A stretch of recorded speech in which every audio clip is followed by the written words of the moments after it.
I came home after a 24-hour shift, but my key didn't work. My mother-in-law demanded $20,000 for a trip. That night, I slept outside. By morning, I closed the joint account, ended the lease, and drove off in the car I paid for. 52 missed calls later. Their lawyer begged me to call back. So, here's the deal.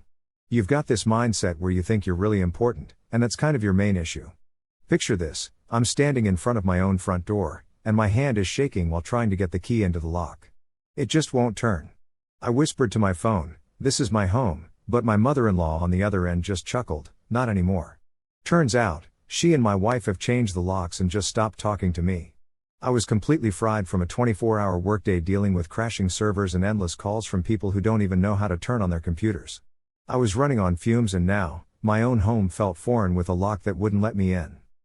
Then my mother-in-law calmly demands $20,000 for their anniversary trip.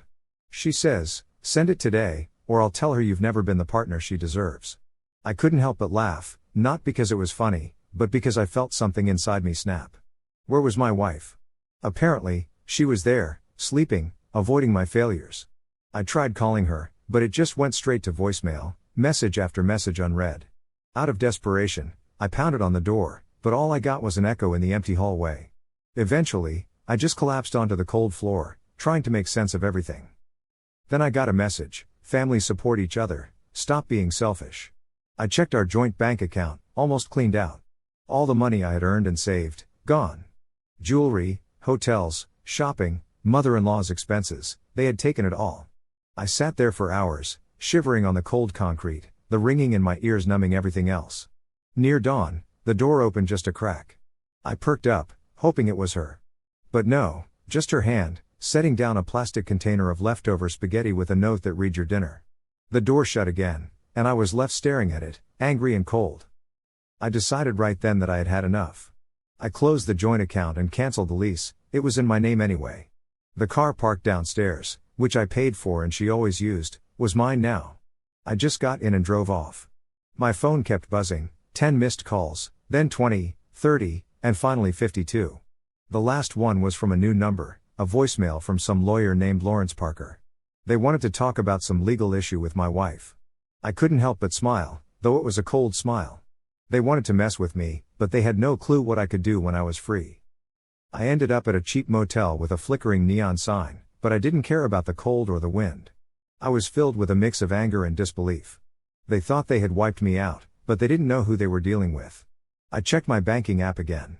Everything was drained: groceries I never saw, utilities I barely used, money to her mom. A diamond bracelet, a vacation I wasn't even invited to. They treated me like a walking ATM, but things would change. I logged into my work email, still had access. Being a network engineer had its perks. I checked my wife's old Gmail, same password I set up ages ago. I found everything: their conversations, their laughter about how they were bleeding me dry. Plans for expensive trips and shopping sprees. Her mom's words: "Make sure he pays for everything." And then, a separation agreement draft, my wife listed at the top, me at the bottom, talking about taking half of everything I had. They weren't just leaving me, they were out to wreck me. But I kept my cool. I replied from her email to Lawrence, saying, "I've changed my mind, no separation for now." I set up an email rule to move any of his replies to a separate folder, like a trick I once showed her. Then I went through our cloud storage, memories I thought were ours, but mostly just her stuff, trips, and people I didn't know. Messages, flirty ones, from all these guys. My phone buzzed again, her mom. I picked up but didn't say anything, just listened to her say hello? Hello? While I kept silent, planning my next move. "Hey, are you actually paying attention, or just pretending again?" Her voice cut through the air like a whip. "Stop moping and send the money already. You think anyone cares about your little hissy fit?" I didn't bother answering. I let her rant, spewing every insult and demand. "You're nothing without us, nothing. My daughter wasted her life on you, a failure who never kept his promises." I hit record and captured her every angry word, her voice all twisted with frustration. She had no clue she was being recorded, another file for my collection. Finally, I spoke up, "Are you finished?" There was a beat of silence, and I could almost feel her shock. "How dare you," she began, but I cut in, my voice cold and calm. "No, how dare you? You've pushed too far. I won't stay silent anymore. I ended the call. They thought they could crush me, but they had no idea who they were dealing with. I moved all my remaining cash to a new account, locked them out of our shared credit cards, and rerouted my salary to another bank. I was finally free, but they were the ones about to get trapped. By the next morning, I had a folder full of evidence, messages, recordings, financial statements, a whole timeline of their betrayal. But I wasn't done. I needed to see their faces. I parked a block away from what used to be our apartment, now just theirs. I couldn't go inside, but I didn't need to. As a network engineer, I had set up their home security system, smart speakers, and Wi-Fi, all connected to my account. One tap, and I could see everything. My wife was pacing in the living room, clutching the phone, her voice trembling as she spoke. "Mom, he's not answering. What if he knows? What if he..." "Stop panicking," her mom snapped back. "He's too stupid to fight back. Just keep pretending you care, and he'll cave like he always does." My teeth clenched, and I tapped the speaker icon. The living room speakers crackled to life. "Pretend you care?" My voice boomed through the room. My wife screamed, dropping the phone, and her mom spun around, eyes wide. "Who's there? Who's doing this?" I chuckled, the sound echoing in the empty walls. "Did you really think I wouldn't find out? Did you think I'd be your fool forever?" They were pale, eyes darting as if trapped in their own home. "Listen to me," I said, calm and clear. "I know everything, the money, the separation agreement, the lies. I have proof, and I'm done being your pawn." "You can't do this," her mother screeched, stumbling toward the door. "I already did," I said, disconnecting and leaving them in panicked silence. My phone buzzed again, another call from Lawrence Parker. I let it ring through to voicemail. "Mr. Davis, I think we need to talk." I smiled, a cold, sharp grin. They thought they could just erase me, but they didn't know what happens when a man has nothing left to lose. I leaned back on the cheap motel bed, the darkness pressing in like a heavy blanket. My phone lay silent for the first time in hours, 52 missed calls and messages I didn't even bother to read. They were spiraling, panicking because I'd slipped out of their grasp. But I wasn't done, not even close. I had everything, every message, every lie, every scheme they cooked up to ruin me. I had their voices, their laughter, their betrayal, all trapped in a folder I named Proof. And I had something they didn't, a job, a place of strength they couldn't touch. So I showered, dressed, and drove. I wasn't running, I was heading to the one place they couldn't control, my office, my fortress. The fluorescent lights buzzed overhead as I sat at my desk, watching lines of code dance across the screen. But my focus wasn't on the work, it was on them, the ones who thought I was finished. Another unknown number. Lawrence Parker again. "Mr. Davis, we need to talk. Your actions have caused significant distress to my clients." Distress? That was just the beginning. I opened the Proof folder, skimming through messages between my wife and her mom. "He's so clueless, he won't see it coming." Voice recordings saying, "He's a loser, we carried him for years, and he never noticed." Pictures of her with other men, her flirty texts, and a draft of the divorce agreement they crafted with Lawrence Parker. They wanted to rip my life apart, thinking I'd beg and crumble. But now, the hunter was the prey. A new alert flashed on my screen, security alert. I switched to the camera feed. There they were in the lobby, my wife, her mom, and Lawrence Parker. My wife was clinging to Parker, crying. Her mom was yelling at the security guard, waving her arms wildly. Parker tried to keep his cool, but I saw the tension on his face. Perfect. My phone rang again, security. "Mr. Davis, 3 individuals are demanding to see you. They're causing a scene." I grinned. "Let them in." They burst into the glass-walled conference room like a storm. My wife's mascara was smudged, her eyes red. Her mom looked ready to scratch someone's face off. Lawrence Parker stepped in last, trying to appear calm but clearly on edge. "Finally decided to stop hiding?" Her mother spat, hands clenched. "You think you can just lock us out, steal everything?" "Steal?" I leaned back, crossing my arms. Interesting choice of words. "Please," my wife stepped forward, her voice cracking. "So, we're in this room, right, and I'm like, let's just chat, we can sort this out. But really, I'm thinking, you're kidding, right? Lie, manipulate, use me? No, thanks." Then Parker, all official-like, tries to mediate, saying, "Mr. Davis, we're here to handle this calmly. Your actions have really upset my clients, so let's keep it cool." I tap my phone, deciding to come clean, and hit play. Suddenly, her mom's voice booms out, "He's a loser. We'll milk him dry, and he won't have a clue." Her face just drains of color, and she screeches, "That's fake. You edited that." I just pull up another file, showing their texts, "Just say you love him, he'll cave like always."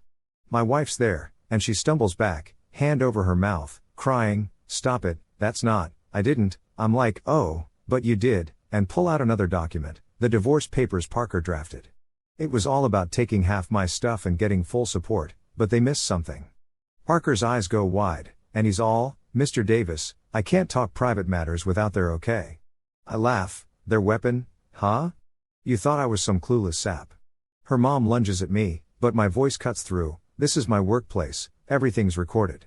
You wanted a battle, you got it." My wife grabs my arm, tears streaming, "Please, we can talk. I didn't mean for this too, didn't mean? You planned it all, used me." Parker steps in again, "Mr. Davis, let's discuss terms. No need for this to go legal." I stare him down, "Terms? You wanted me to be your victim, but now every cent's gonna be accounted for legally." As I turn for the door, my wife's sobs echo in the room, her mom's voice screeching in anger. Parker calls out, "Please, let's find a solution," but I don't even look back, saying, "You had your chance. Now watch the truth rip apart your lies." Back at my office, leaning against the door, my heart races, but not out of fear. Finally, clarity. For once, I'm not the fool. My phone buzzes, a message from Parker, "Mr. Davis, I strongly advise we talk. Let's resolve this calmly." It makes me smile, they're desperate, perfect. I lean back, watching the cold glow of my computer screen. The office is quiet, everyone focused, unaware of the chaos I just unleashed. They thought I'd cave, apologize, beg for forgiveness. They didn't get it, the silence was my control. Parker's name flashes on my phone again, the once confident lawyer now sounding desperate. I let it ring a couple of times, then pick up, keeping my tone calm, almost bored. "Mr. Davis, please, they're in a rough spot. They want to make peace." I let the word hang there, cold and sharp. Did they care about peace when they drained my account, laughed at me? The silence stretches, and I imagine him struggling to maintain his cool in his polished office. "They're open to negotiating." I laugh, the sound slicing through the quiet. "They didn't negotiate when they spent my money, treated me like their personal ATM. Mr. Davis, they don't have that kind of money now. They're struggling. Not my issue. I want $32,000 in full, no payments, no excuses, or I'm taking them to court and exposing every lie." He hesitates, the silence thick and heavy. "Give me a day. Until tomorrow," I say, ending the call, feeling calm. They thought they were the hunters, unaware they were the prey the whole time. That night, I went home, the darkness comforting. I cooked a simple meal, something I hadn't done in ages, the sizzle of the pan, the aroma of spices. It felt alive, each bite a victory. The next morning, my phone rings again.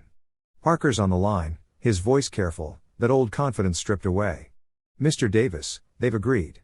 You'll have your money in full." "Good. One more thing, I want a signed agreement that neither my wife nor her mother will contact me again."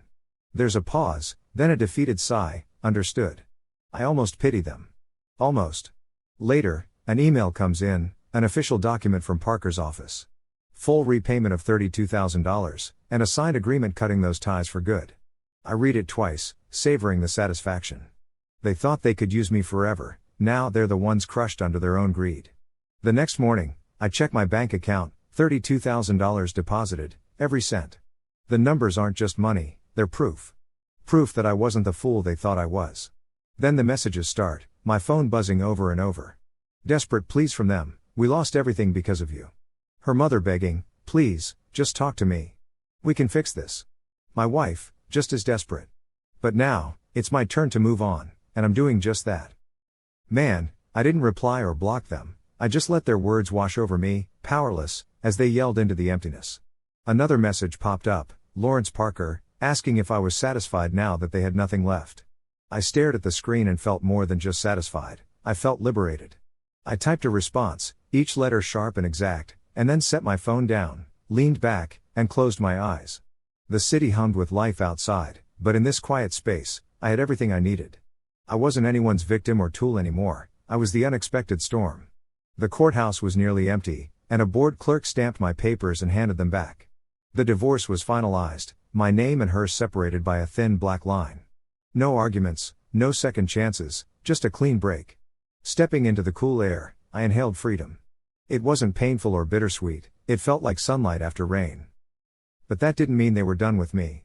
My phone buzzed, her name, then her mother's, voicemails piling up. "Can we talk? I was wrong, I love you." Her voice cracked with desperation and regret, lies wrapped in a new guise. I didn't respond.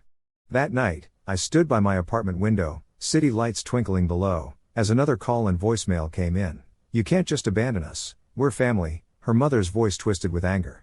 I grinned as I let the phone fall to the table. Family should support and protect you, not drain you dry and then blame you for the chaos they caused. Days turned into weeks, and the calls kept coming, but I didn't care. Work was peaceful and productive, I felt stronger, faster, clearer. My reflection didn't look tired anymore. I rediscovered old hobbies, reading, running, cooking for myself. Simple things that now felt luxurious. I'd forgotten how wonderful fresh coffee smelled in the morning and how serene a quiet Sunday could be. I filled my days with little joys they never let me have. But the messages from my ex-wife kept coming, shifting from desperate to bitter. "You're heartless. We're suffering, and you don't even care." Her mom tried a different approach. "We took care of you, gave you a home. Is this how you repay us?" Their home was a cage. I wasn't living, I was just funding their lifestyle while they laughed at me. I never replied. Silence was all they deserved. One evening, a new message showed up, Lawrence Parker, saying they had nothing left. "Are you sure you want this to continue?" I imagined him in his polished office, trying to sound reasonable, trying to save them and himself. I smiled. They thought I was their victim, a fool who would keep giving until I was spent. They didn't get it, I was done being their tool, wallet, and punching bag. They didn't know what it felt like to truly lose something precious, not until now. For ages, I thought I was building a family, but I was just bankrolling their lifestyle. I let them twist love into a transaction and respect into control, but not anymore. I wasn't running from them, I was walking away because I finally realized the only way to win was to leave them all behind. Their silence became the loudest peace I'd ever known. I woke to quiet mornings, the sun spilling across my bed without the weight of their demands. I spent weekends exploring the city, trying new foods, rediscovering the world I had ignored. One day, I caught myself laughing over a coffee at a small cafe, a genuine, carefree laugh, a sound I hadn't heard from myself in years. Standing on my balcony, watching the city lights flicker against the night sky, I let myself breathe. I didn't lose a wife or a family, I lost people who only pretended to care. In return, I gained a life that was finally my own. If you haven't yet, please subscribe. And hit the notification bell to stay updated with more crazy real-life stories happening around you.